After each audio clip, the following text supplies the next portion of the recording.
नमस्कार।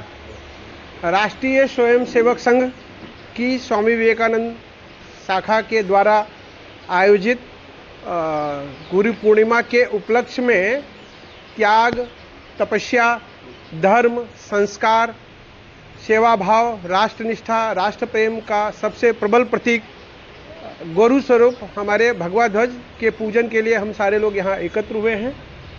आप सभी का अभिवादन है, अभिनंदन है, स्वागत है।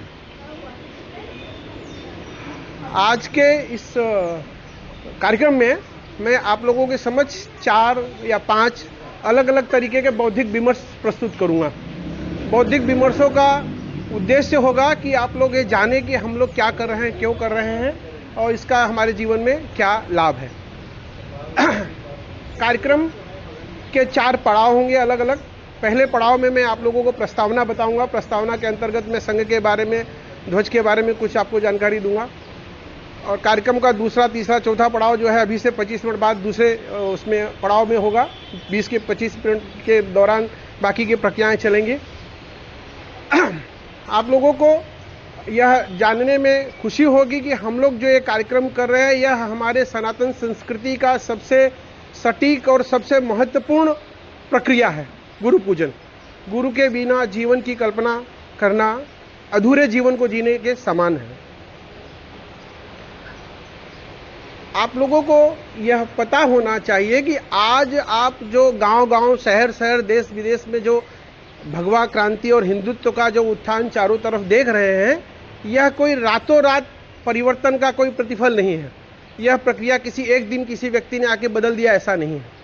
इसके लिए हमारे आपके जैसे करोड़ों करोड़ स्वयंसेवकों ने 4-4 पीढ़ियों तक अपने को खपाया है। 4-4 पीढ़ियों तक एक उद्देश्य को लेकर जिए हैं और तब आज आपको चारों तरफ जो हिंदुत्व का नव निर्माण दिखाई दे रहा है, यह उसका प्रतिफल है। और यह प्रतिफल इसी भगवा ध्वज के वजह से है। यह भगवा ध्वज हमारे राष्ट्र प्रेम का सबसे प्रबल प्रतीक है। यह भगवा ध्वज सनातन संस्कृति का सबसे बड़ा प्रतीक है। यह भगवा ध्वज हमें वह प्रेरणा देता है जो हमें समय को समय के हिसाब से जीना सिखाता है। यह भगवा ध्वज हमें हमारी भारत माता के वैभव को अक्षुण्ण रखने की प्रेरणा देता है। आप लोगों को यह भी जानना चाहिए कि हम क्या कर रहे हैं। हम जो कर रहे हैं यह हमारे जीवन का एक उद्देश्य होना चाहिए। ऐसे ही हमें पशुओं के समान जीने की कोई आवश्यकता नहीं होना चाहिए। हमें एक लक्ष्य को लेकर जीना है, लक्ष्य का निर्धारण करना है और फिर हमें आगे बढ़ना है। राष्ट्रीय स्वयं संघ शुरू से वही कर रहा है, एक लक्ष्य के प्रति है। लक्ष्य क्या है? लक्ष्य है भारत माता को परम वैभवम नेतमेतत् स्वराष्ट्रम की एक जो कल्पना है, एक जो संकल्प है कि भारत माता को हमें परम वैभव तक पहुंचाना है। उस लक्ष्य को लेके हम चल रहे हैं। उसी लक्ष्य की पूर्ति के लिए हम लोग जो है भगवा ध्वज को अपना गुरु माने हैं और हम लोग उनकी पूजा करते हैं और इस प्रक्रिया को हम लोग दिन प्रतिदिन और मजबूती के साथ जीने का प्रयास कर रहे हैं। एक और अजीब सी बात है, हमें यह जानकर, यह देखकर बहुत बार दुख भी होता है कि हमारे सनातनी भी कई बार इन चीज़ों के विपरीत धारणा अपना लेते हैं, सनातन संस्कृति के विरुद्ध भी आचरण करने लगते हैं।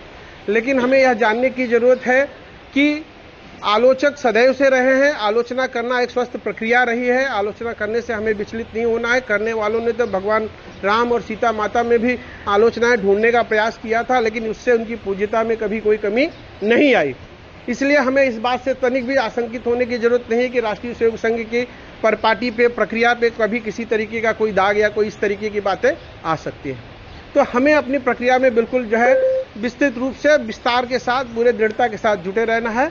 और